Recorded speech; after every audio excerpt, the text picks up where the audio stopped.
There are moments in life that come back to you in flashes, not as memories, but as warnings. You feel them in your spine before you understand them. That is how I remember the day I answered that Craigslist ad. I did not know it then, but the second I clicked on that listing, my life stepped into the hands of someone who wanted to end it. I had just finished college and was trying to earn a little extra money before applying for full-time teaching jobs. Babysitting and nanny work had always come easy to me. I loved children, and so, when I saw a post from a couple looking for a nanny in Savage, Minnesota, it felt like a small opportunity sent at just the right time. The ad was simple.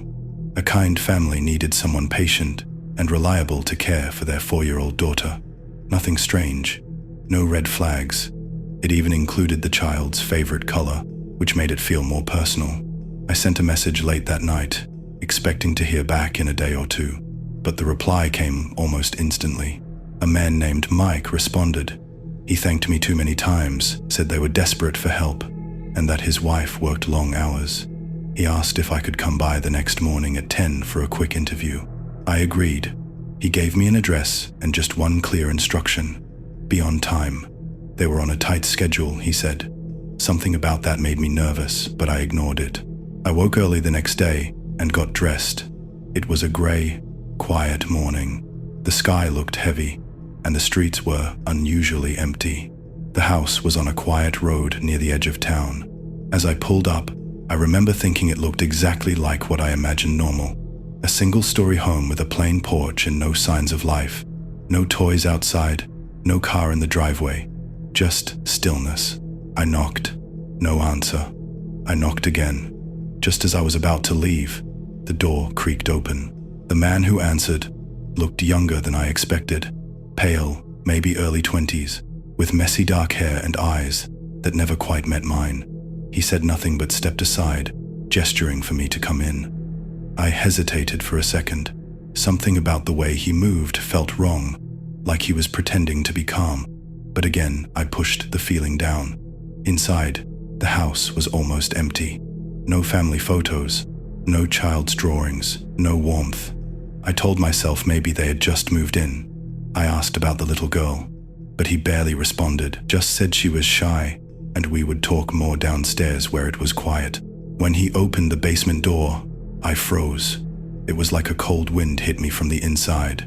I told myself I was being silly, that it was just an interview, so I followed him down. The basement had a single light bulb, a small table, and 2 metal chairs. It was clean, but in a strange, unused way. He sat across from me and stared. I smiled nervously and tried to keep things professional. I asked questions about the girl. He gave one-word answers. Then he asked if anyone knew where I was. My throat went dry. I forced a laugh and said, "Yes, of course. My boyfriend, my parents, my roommates." It was a lie. I had told no one. His face twitched at the corners, and he leaned back. That is when he told me there was no child. There was no job. There never had been. I stood up, my knees shaking. I backed away slowly toward the stairs. I told him this was not funny. He said nothing. I saw something metal in his hand, a small, silver object, and then everything went black. I woke on the cold basement floor. My wrists were taped, my mouth gagged, my head throbbed. I could hear him breathing nearby. I turned and saw him sitting in the corner, watching me. He looked peaceful, like he was proud. He said he had been planning this for weeks, said he used fake job listings to lure women in, that it was easy. People trusted strangers too much. He wanted to see what it felt like to have full control, to break someone from the inside out. I tried to scream through the tape. I struggled against the restraints until my skin burned. He just watched. At one point, he stood and walked over. I thought it was the end, but then a sound came from upstairs. A knock, a voice. Someone was at the front door. He froze. I heard a delivery driver say something about a package. For a moment, the air shifted. He whispered that it was not my time yet, that I would wait. He tightened the tape around my mouth and left me there, sitting in the dark. I do not know how long I was down there, but eventually I found a way to kick the table over. It made a loud crash, and that must have set off the neighbor's dog, barking. barking, and then silence. Later, I found out the neighbor looked through the basement window and saw me. She called the police. They arrived fast, found me barely conscious, found him sitting calmly on the couch, waiting. His name was Michael John Anderson. He was 20 years old. The police uncovered dozens of fake ads in his history, messages, plans. He admitted to everything. He had already murdered one girl before me, Catherine Olson. She had answered a nanny ad too. She had not made it out. He said he wanted to see what it felt like to kill, said it gave him power. He was sentenced to life in prison. No parole, no mercy. I survived, but I was never the same. I still look over my shoulder in parking lots, still check every locked door twice, still hear his voice in my sleep. People think evil has a face, that it announces itself, but it does not. Sometimes it hides behind politeness, behind a fake smile, behind a job offer posted at midnight. All it takes is one click, one reply, and the rest of your life could be gone before you even realize what you have stepped into. People always say you should trust your gut. I wish I had listened. Looking back now, I can remember the exact moment everything felt wrong, but at the time, it was just a flicker, a little discomfort, something easy to ignore when you are chasing something you want so badly.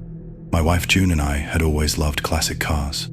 Ever since we got married in the 70s, we dreamed of owning a vintage 1966 Ford Mustang. That was the car I drove when I picked her up for our first date, and she never forgot the way it rumbled.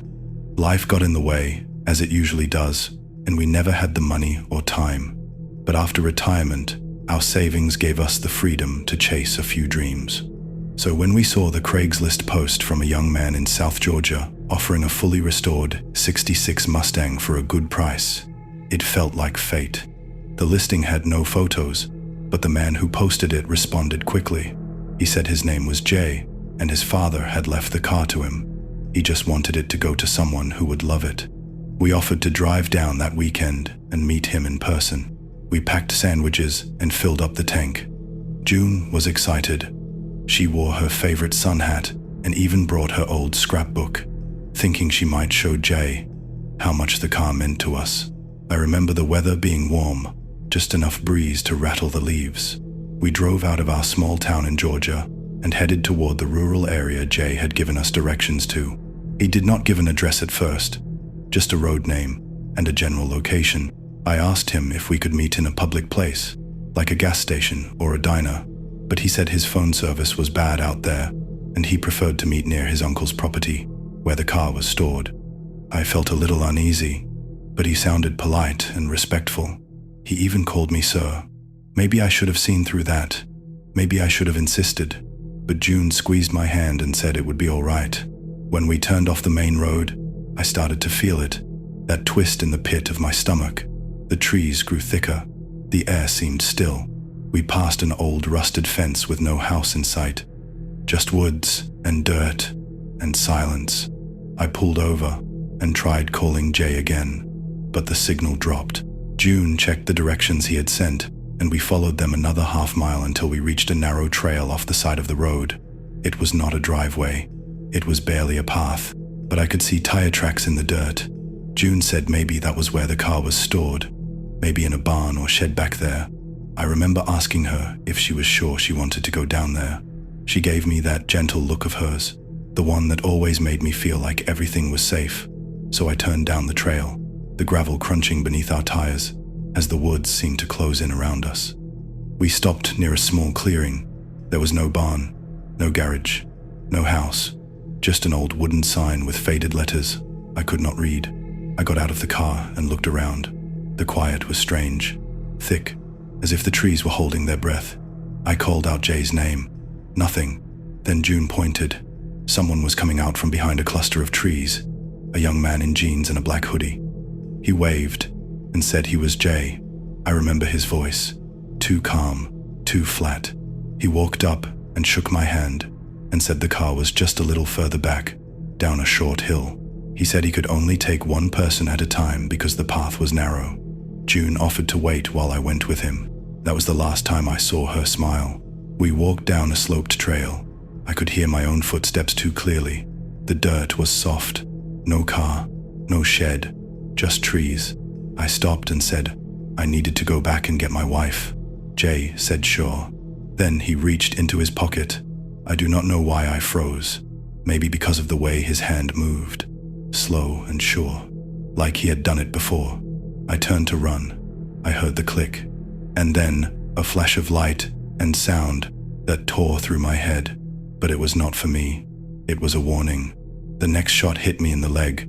I dropped to the ground screaming, crawling through the leaves. I do not remember how long I was out, but when I woke up, I was in a different place.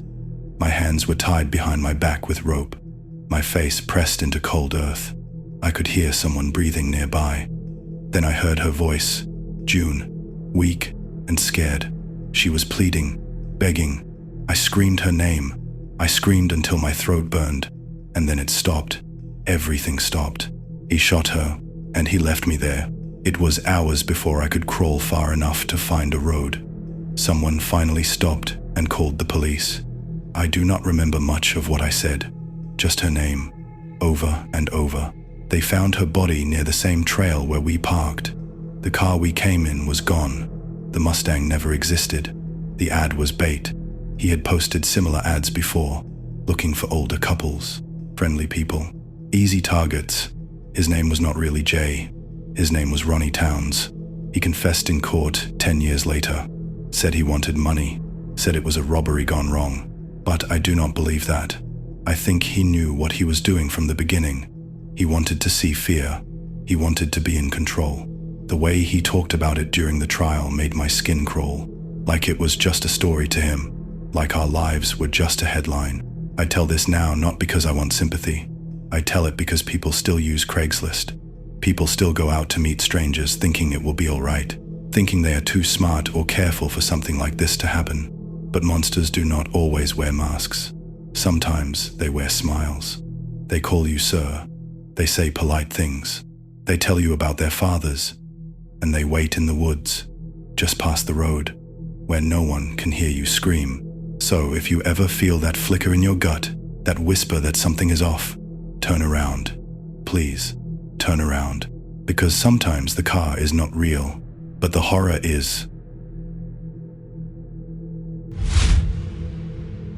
I used to think danger had a face, angry, dirty, wild-eyed. But the scariest people in the world wear clean smiles and carry stethoscopes around their necks. I will never forget the spring of 2009. I had just moved to Boston for grad school and was living in a cramped studio apartment off Commonwealth Avenue. Money was tight, and I was looking for part-time gigs to survive. One evening, while scrolling through Craigslist, I came across a section labeled Therapeutic Services. The posts were odd.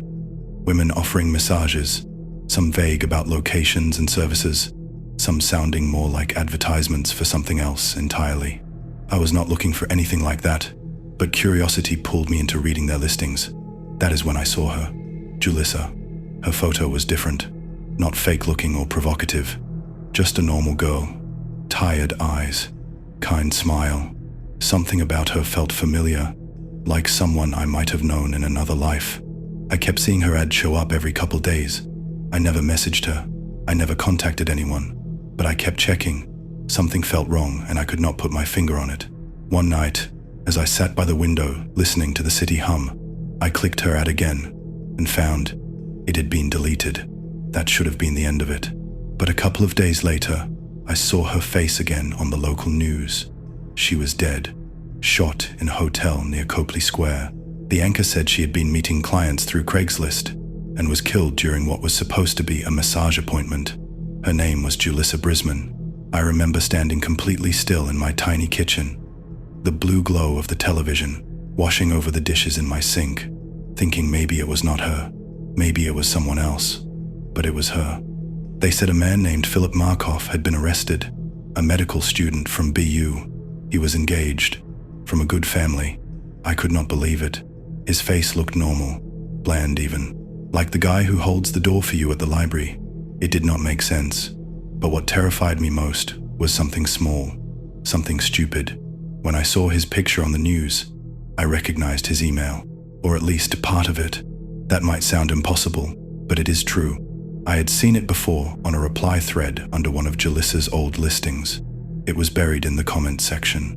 Back when Craigslist still showed usernames for replies, if you scrolled far enough. It had stuck out to me because the name had Med in it, like Future Medoc 87 or something close. I had wondered if that meant he was a doctor. That stupid detail haunted me more than anything else. He was hiding in plain sight. We had both been looking at the same ad, maybe at the same time. Weeks passed. I tried to forget, but the city felt different after that. It felt like every man walking behind me was pretending, like all the clean shirts and polished shoes meant nothing. I started having trouble sleeping. I kept thinking about the hotel where Jalissa died. The hotel had a fake name at first in the reports, but later they said it was the Marriott. I knew that place. I had walked past it 100 times. Once, in a haze of poor judgment and obsession, I went there. I told myself I just wanted to see it. I stood outside the doors with my hands in my pockets and looked up at the windows. None of them looked special, just glass. But knowing what had happened behind one of those glass panes made me feel sick. I imagined Jalissa opening the door, thinking it was just another appointment. I imagined the way her face must have changed when she realized it was not. A couple of months later, news broke that Markov had tried to kill himself in jail. He failed. But then, in August 2010, he succeeded.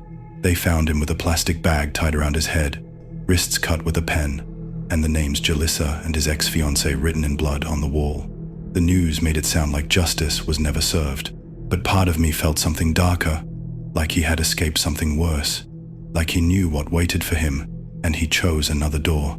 I could not sleep the night I found out. I sat in my bed with all the lights on, thinking about fate, about how people meet, about how a small twist in timing could have put me face to face with him instead of Jalissa. I could have been the one browsing at the same time he was replying. I could have made a joke. I could have met him.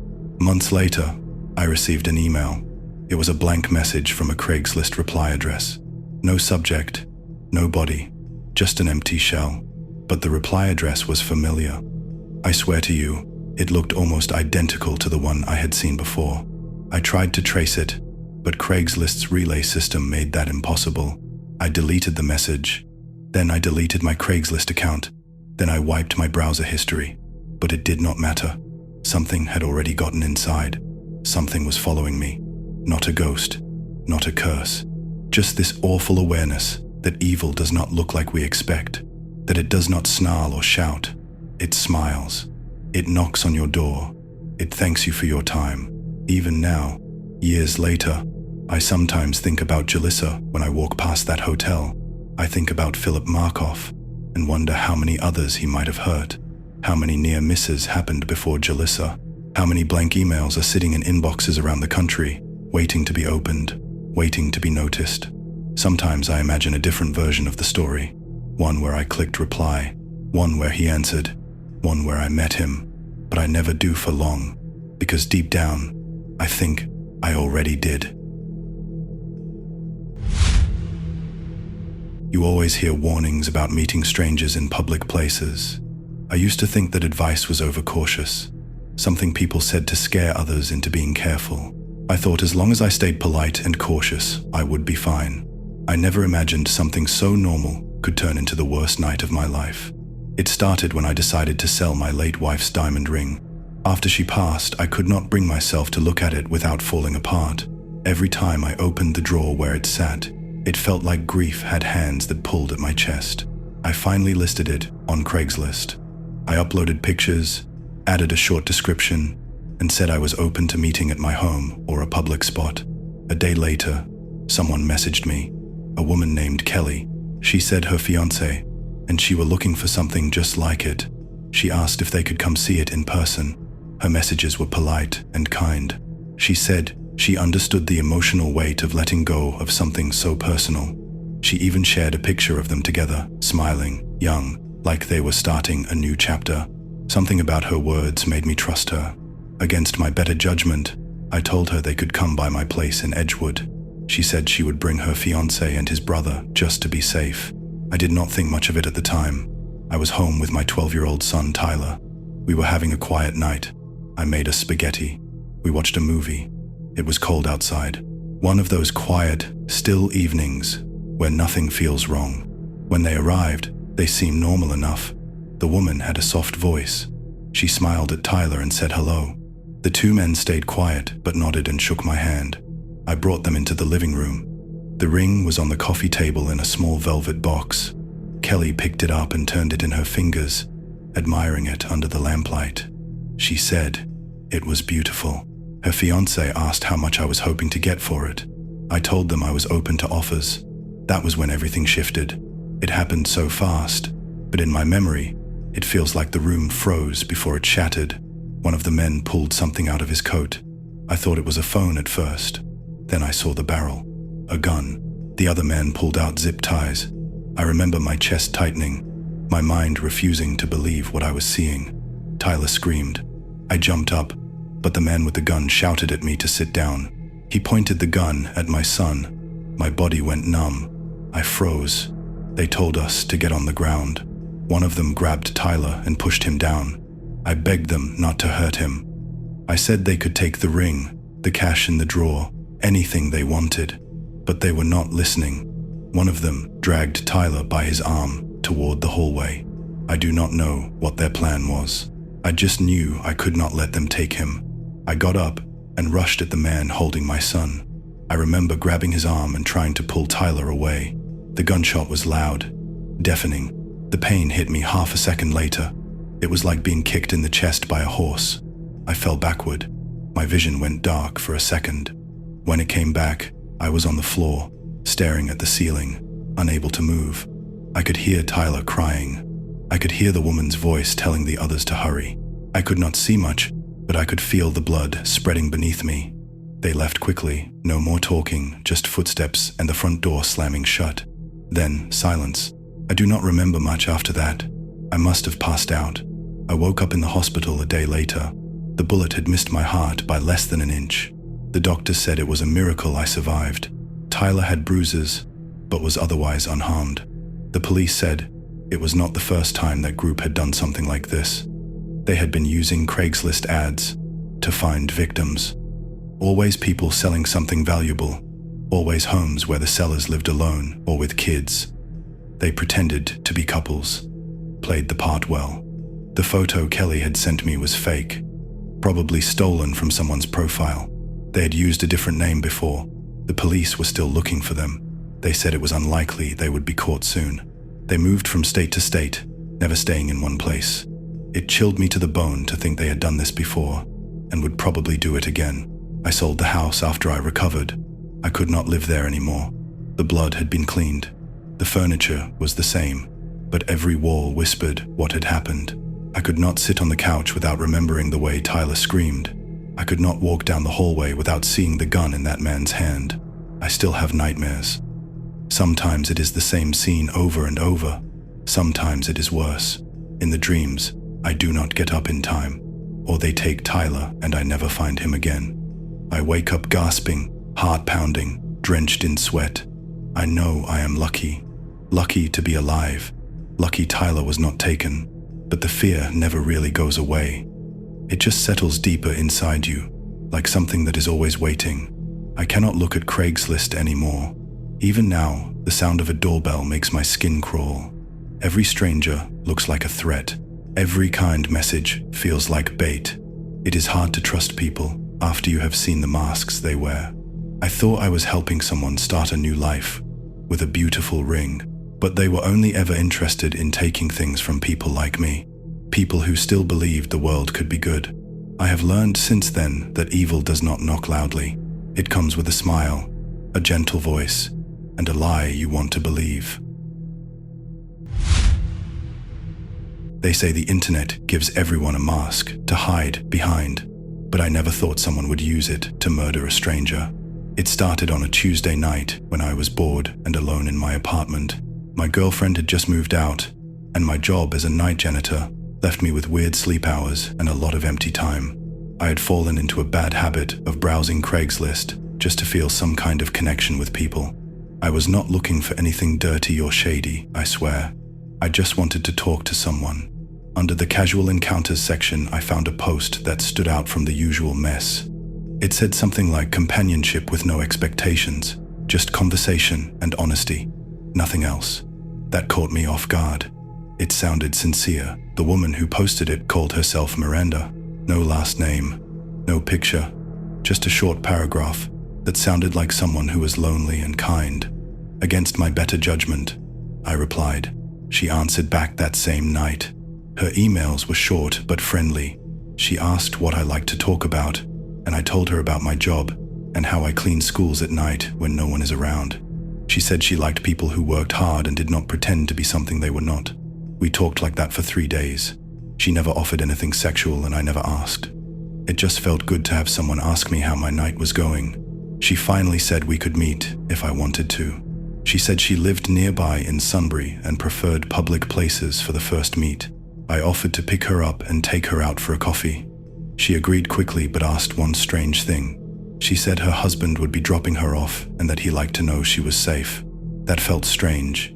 I asked if he was okay with her doing this, and she said yes, they had an open kind of relationship. I should have said no right then, but I did not. The night we met was cold and grey. I was supposed to pick her up behind a grocery store parking lot. She said her husband would walk her to my car and then leave. When I pulled up, I saw them standing together under a flickering streetlight. Miranda was young, maybe 20, long dark hair. She smiled when she saw me and waved. Her husband never looked at me. He kept his hands in his hoodie pocket and turned away before I could really get a good look. She climbed into the passenger seat like it was the most normal thing in the world. We started driving, and she told me there was a small park nearby where we could talk. I said okay, even though something inside me was starting to itch. She was quiet at first. Then she asked if I believed people could be born evil. I laughed nervously and said, I did not know. That some people probably just got pushed too far. She looked at me and said softly, some people are just empty inside. When we got to the park, she said she wanted to sit in the back seat. I pulled over, and she climbed into the back without waiting. I stayed in the front, feeling awkward. She asked me to turn on the music, but said something slow and soft. I found a jazz station and let it play. That was when I saw him, in the rearview mirror. Her husband, climbing out from under a blanket in the back seat. He had been lying down the whole time. I froze. My brain could not make sense of what I was seeing. Before I could even move, he threw something over my head and yanked it tight. I could not breathe. I could not see. I felt the seat shifting as he climbed forward. I heard Miranda whispering something. It sounded like numbers, a countdown maybe. Then pain, a stabbing deep pain in my ribs. Over and over. I thrashed and kicked, but they held me down. I remember thinking I was going to die in my own car, that this would be it, that no one would even know where to look for me. But something went wrong. A car pulled into the lot. Headlights lit up the inside of my car. The stabbing stopped. The pressure on my throat loosened. I gasped and yanked the cloth off my head. They were already out of the car, running into the trees. I slammed the door shut and hit the gas. I drove until I saw a gas station and stumbled inside covered in blood. They called the police and I told them everything, every awful detail. They found Miranda and her husband Elliot hiding in an abandoned house 2 days later. Turns out they had done this before. Not just planned it, but actually killed someone. A man named Troy LaFerrara. They lured him with the same ad, same soft tone, same friendly lies. Only he did not make it out alive. They confessed during questioning, said it was part of a twisted thrill, said they wanted to feel what it was like to take a life together, like some kind of evil honeymoon ritual. Alit said it brought them closer, that killing as a couple bonded them. Miranda said she liked watching the fear in people's eyes. She said I was supposed to be next, but something changed her mind at the last second. Maybe the car pulling in, maybe something else. I do not know. I try not to think about it, but I still have nightmares, not just of the attack, but of her voice. Her calm, soft voice asking me if I believed in evil.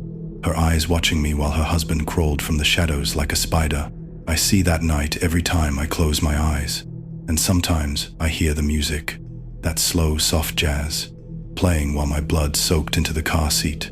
I sold the car, moved out of that town, changed my name, but it never really leaves me. That feeling that I was just a coin flip away from being another body buried in the woods. So if you ever feel lonely and find yourself answering a Craigslist ad for companionship, remember this. Some people are not looking for love. Some people are looking for victims, and they will smile while they kill you. If these stories gave you chills, there's more waiting in the shadows. Subscribe to Horror Spectrum and never feel alone again.